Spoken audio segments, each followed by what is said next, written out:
Jadi dia itu main ludo. Main ludo dulu sebelum beli serabi. Nah, apakah dulu ada keterangan dari Pak Yosep main ludo? Kita sudah mendengar. Assalamualaikum warahmatullahi wabarakatuh. Waalaikumsalam.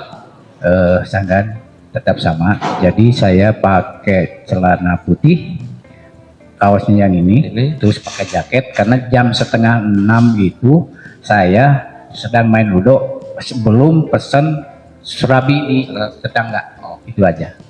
Cukup sekian. Sendiri atau berdua? Sendiri. Halo teman-teman, apa kabar kalian semuanya? Tentunya selalu baik dan juga sehat, banyak rezeki, amin.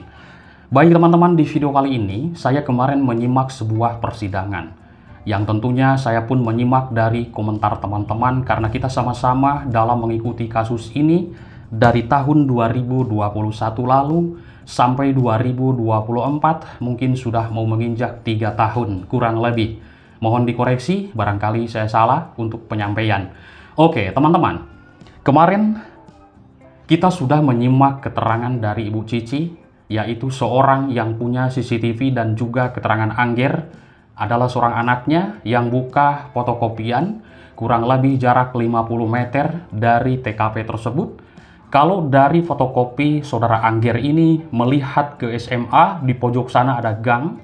Nah disitulah berdirinya menurut mereka adalah Pak Yosep. Ada 2 orang, yaitu Pak Yosep yang sudah dikenal, lalu yang satunya tidak dikenal. Pakai jaket menurut keterangannya. Nah teman-teman, di sini saya tadi menyimak dalam sanggahan dari saudara terdakwa Pak Yosep Hidayah. Barangkali saya salah dengar. Jadi Pak Yosep ini dalam sanggahannya itu pakai topi, lalu pakai jaket, kaos putih, dan kaosnya kan ada yang putihnya, ada warna merahnya, ada warna birunya kan, yang sesuai ditunjukkan di pengadilan tersebut. Dan juga Pak Yosep mengatakan pakai celana putih dan pakai jaket. Jadi menyanggah Pak Yosep ini bangun pagi sebelum beli serabi. Jadi dia itu main ludo. Main ludo dulu sebelum beli serabi. Nah, apakah dulu ada keterangan dari Pak Yosep main ludo? Kita sudah mendengar. Barangkali saya salah menyimak dan salah pendengaran di persidangan tersebut. Mohon teman-teman koreksi kita sama-sama. Kalau seperti itu, saya menyimak juga dari komentar teman-teman di sini. Ada yang sudah yakin bahwa Pak Yosep adalah benar-benar pelakunya itu Bang. Dan Pak Yosep juga adalah dalang. Ini komentar ya, saya bacakan. Ada juga yang belum yakin Pak Yosep adalah pelakunya. Masa sih membunuh anak dan istri? Ya, ini wajar sekali teman-teman, komentar seperti itu dari netizen.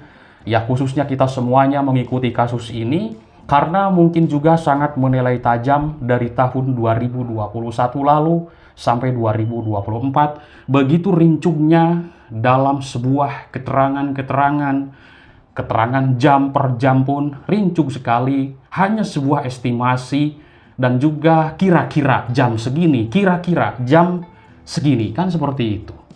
Akhirnya sesudah ada persidangan, baik persidangan dari para saksi yang pertama sampai kemarin ke 10 atau 9 ya, ini kita masih belum puas mendengar dari kesaksian-kesaksian mereka. Namun ada yang sangat puas juga. Dan ya kita penasarannya tidak ada bukti itu CCTV tersebut teman-teman.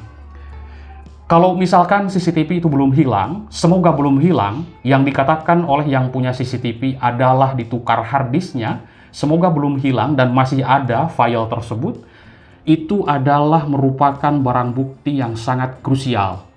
Pak Roman Hidayat pun mendesak pihak kepolisian Polda Jabar agar segera memproses Pak Irlan tersebut yang menurut keterangan yang punya CCTV, yaitu Ibu Cici dan juga anaknya saudara Angger, yang sudah memberikan keterangan bahwa harddisk itu diambil. Nah, seperti itulah keterangannya. Kita sangat merinding sekali lah. Ternyata kok di sini ada sebuah analisa dari publik, banyak sekali ini ada main. Dan juga Pak Yosep dalam masalah besar, katanya seperti itu, sehingga ada yang membantu. Namun mungkin kita bisa menganalisis siapakah yang menyuruh Pak Irlan ini, kalau misalkan benar-benar terbukti mengganti harddisk dan menghapusnya, bisa saja seperti itu. Siapa yang menyuruh dan apa pula motif dari mereka ini?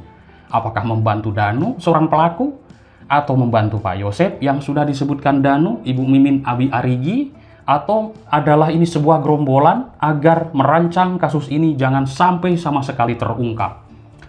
Tapi ingat, Tuhan Maha Melihat.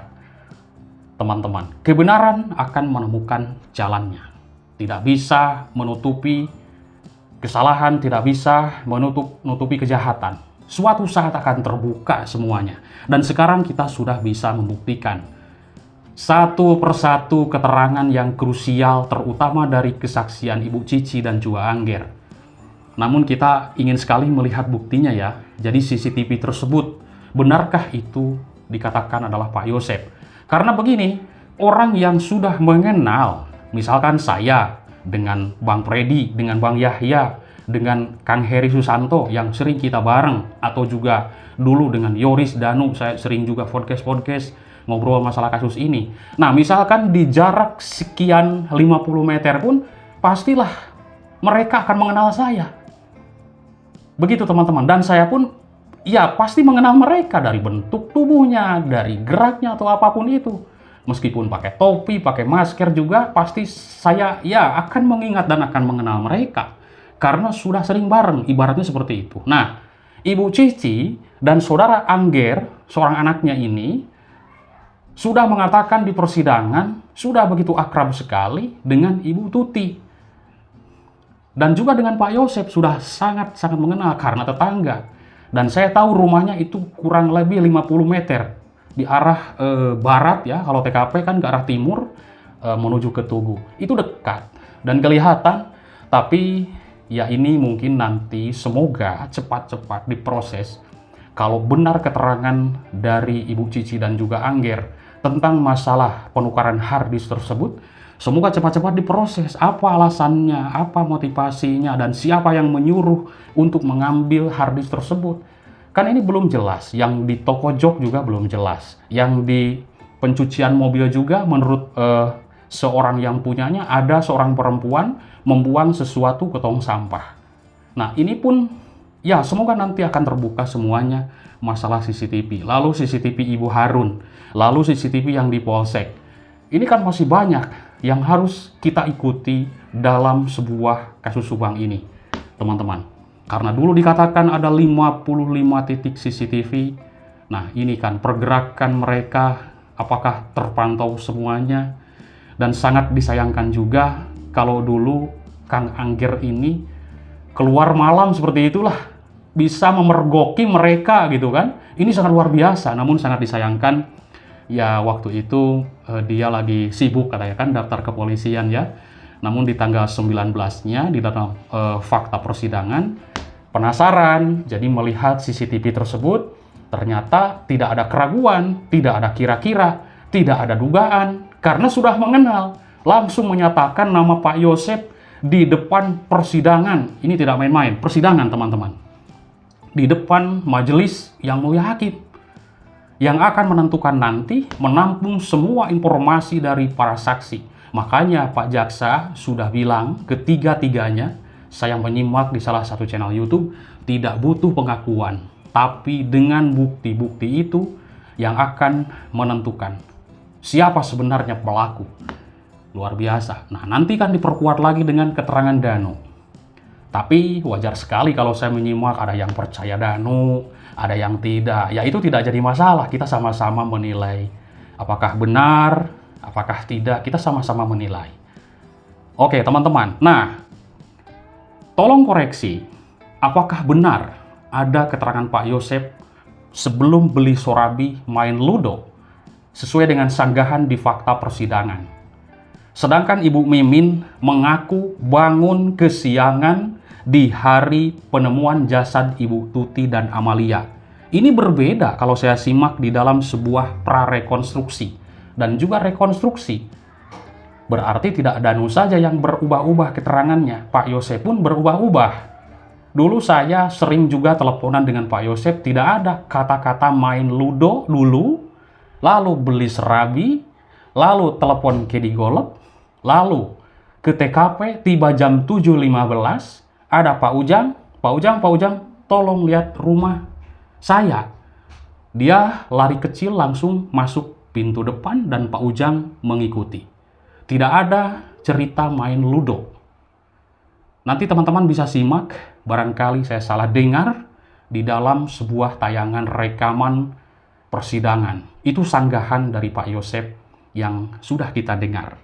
Oke, teman-teman, dalam pra-rekonstruksi ini, yaitu terungkap ada pengakuan yang berbeda antara pengakuan para tersangka kasus Subang dengan adegan yang digelar. Saya mengikuti dan juga memantau, lah kok banyak sekali perbedaan-perbedaan. Nanti teman-teman bisa disimak kembali. Nah, di antaranya adalah mengenai keterangan dari Ibu Mimin, teman-teman.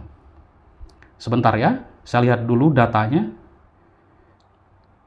Di antaranya adalah yaitu mengenai keterangan Ibu Mimin. Yaitu Ibu Mimin adalah istri kedua dari Pak Yosep Hidayah, yang sekarang sudah menjadi tersangka. Fakta mengenai Ibu Mimin itu terungkap ketika saya melihat di kanal YouTube Heri Susanto waktu itu. Teman-teman bisa simak kembali, banyak sekali perbedaan. Tanggal 17 Agustus 2021 atau di malam pembunuhan, Ibu Mimin mengaku ketiduran. Dan mengaku ketiduran saat menunggu sinetron Ikatan Cinta. Sinetron Ikatan Cinta saat itu diketahui ditayangkan pada pukul 19 atau pukul 7 ya.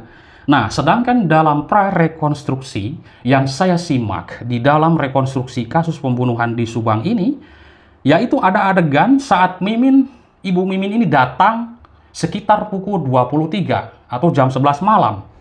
Pada tanggal 17 Agustus 2021 itu, Ibu Mimin mengaku pergi berkumpul bersama teman-temannya di Wanayasa, Kabupaten Subang, mulai dari pukul 11. Saat itu, ia pergi bersama Pak Yosep Hidayah. Oke, baiklah, semua sanggahan apapun itu, intinya kita ikuti persidangan, fakta di persidangan, semua kejahatan akan terbongkar. Teman-teman, nanti kita lanjutkan kembali, masih banyak yang harus kita bahas dan analisa, karena kasus inilah kok begitu banyak sekali rincu di setiap keterangan-keterangannya. Terima kasih, selamat pagi, bye-bye.